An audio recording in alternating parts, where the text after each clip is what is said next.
Well, it's week 3 in February, and I have to share some comments we've been getting lately. We read every one of them, of course, and so it's great when you share your stories about a particular subject or a segment we've done. And last week, wow, right? Wasn't that story by Maggie Swift so moving? I must have heard that segment at least 40 times when we were editing it all together, but still I would get chills when I would hear her.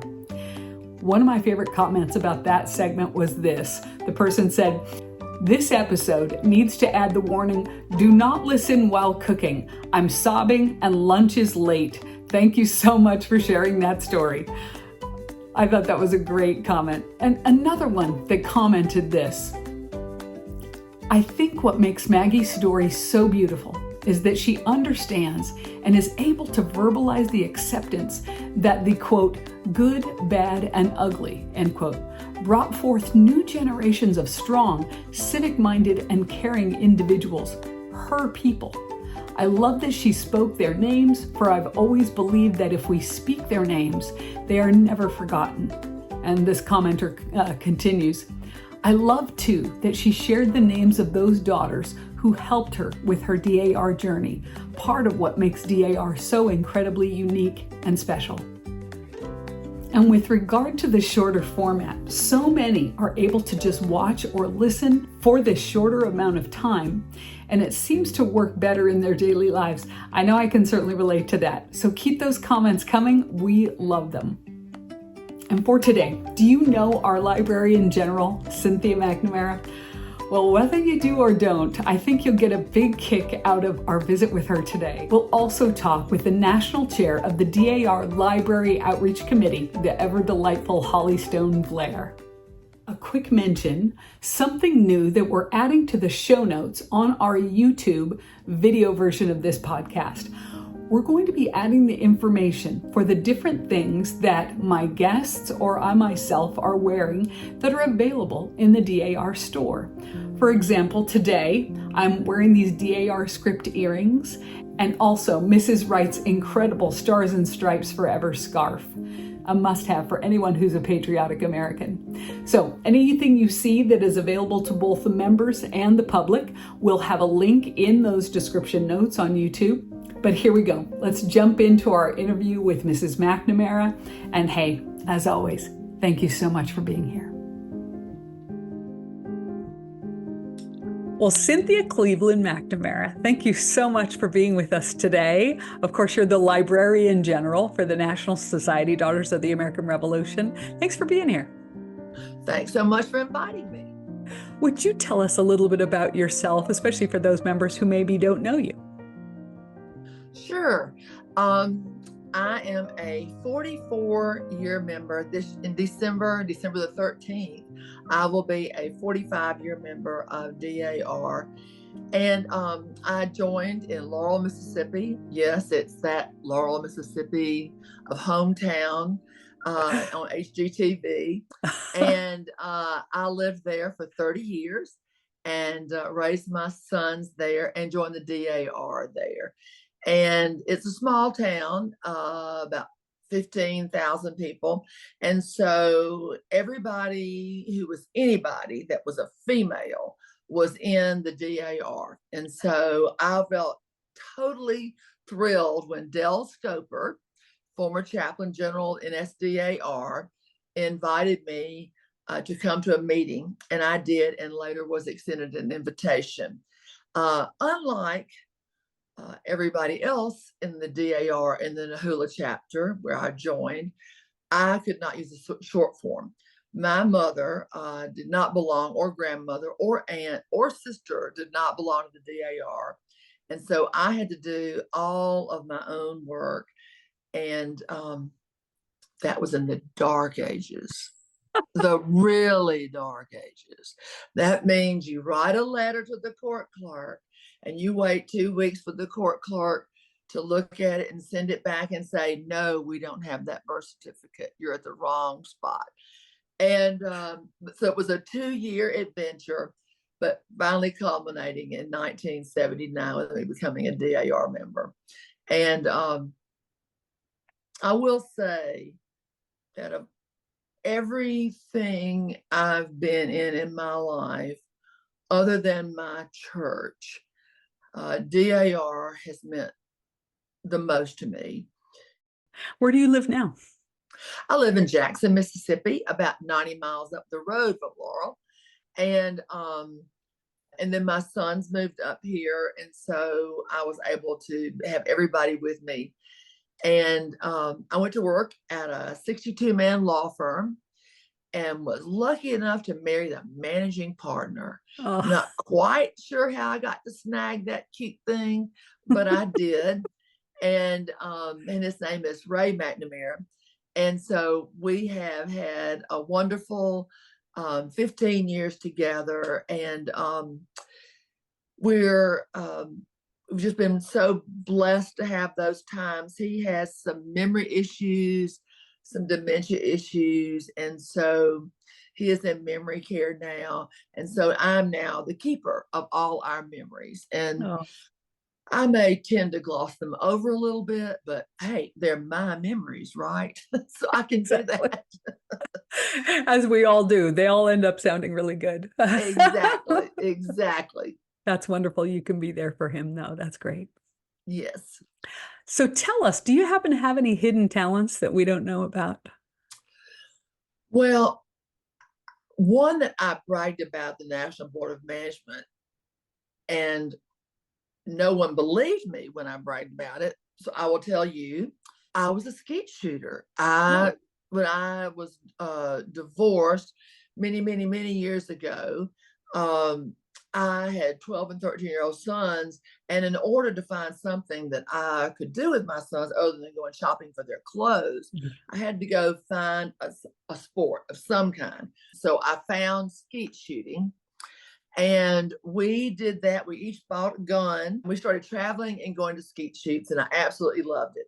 So that is absolutely the truth. I would not have guessed that. I would not. That is the truth. But my hidden talent that I've used more than anything is my ability to see both sides of an issue, which has made it hard to buy cars, hard to buy houses, hard to buy furniture, but yes. Great in solving problems. Especially in DAR. That is so necessary. Especially in DAR. Yes. That has let me bring disparate people together. So I've enjoyed that part of it. It's been, I think oftentimes we just don't sit back enough to see the other side of what people are saying, and to see how far we can meet them. So that's what I think is a good thing for me. And I love doing that. And in DAR, I've had to use it a lot, but it's been a great tool for me to have in my little tool chest. Now, within the Wright administration, it seems like there's been some new and exciting things with a lot of the different executive board members. Do you have anything as Librarian General that is particularly new with you? Oh my gosh, yes. I mean, I'm so excited. So this year, starting this month, actually, we're beginning to celebrate the library's Jubilee year and a whole year of celebration. So the library used to be, as almost everyone knows, the assembly hall for the original Memorial Continental Hall when it was originally brought over from F Street. Then in the 1920s, it moved to what is now the National Officers Club Assembly Room, or the NOC. And it stayed there until 1949, the year I was born. So the library and I in Memorial Continental Hall are exactly the same age, 75 years old. Perfect. And we're celebrating our memorial, our Jubilee year together. And but I'm so thrilled about it because if you think about it, the library, when you walk in there, it is the crown jewel of Memorial Continental Hall. No doubt about it. It's just absolutely magnificent. So it needed a refresh, though. So we're getting ready. We just got in the beautiful gold lampshades that replicated the ones we had in 1949. Friday, I picked out the chairs that we're going to do to replace the chairs for the library that are lightweight and beautiful and elegant, and they replicate the ones that we had in there when it originally began, when we moved into the library. It's going to be gorgeous. Then we're going to have a big celebration at Continental Congress, commemorating the library and its 75th anniversary. So we'll be celebrating little moments throughout the year. We're going to have every 2 weeks, there'll be another post and another blog about some elements of the library. And they'll be short, very brief, but just things you don't know then and now. Like, this is what it looked like then. This is what it looks like now. Why is it different? How did we get to the spot? There's just so much information and so many fun facts that I think you'll love finding out. And so stay tuned, drop in and visit us on either one of those locations and get some more information for yourself about that. What a blessing. Well, Mrs. McNamara, thank you so much for being here with us today. It was such a blessing to get to know you better. Thank you so much, Brooke. And I'm so glad that we could be together on this gorgeous winter day. And I hope it's as beautiful here. I know you've been having rain, so I hope you've got sun today like we do. We came out from under our flood. Yes, ma'am. Thank you. Thank you. Bye-bye. Bye.